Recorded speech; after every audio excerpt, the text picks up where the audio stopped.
Ayan, nandito tayo sa kay Chang Evelyn Bus Store. So, ayan, nag-Gcash tayo ngayon. So, samahan niyo mga viewers. Nag-walking lang ako kasi alam niyo na, dahil sa uminom nga ako ng aking medicine is medyo nalilate tayo ng gising. 0910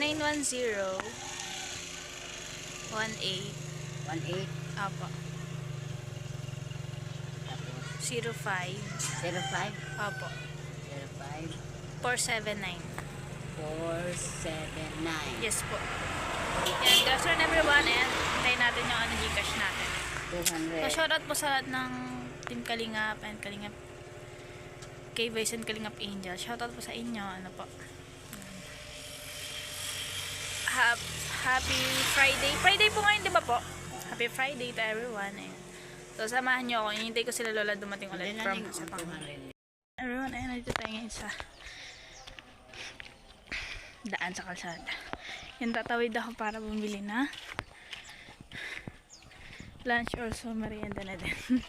Kasi late yung wake up ko and kailangan ko uminom ng gamot. So, ingat po sa akin. And sana mga viewers, patuloy nyo pong supportahan Kiss Ilig YouTube channel. So, good afternoon everyone, and we have a time check, 1 PM. Ayan. So, ayan. Bakit ako ngayon? Kasi bibili ako ng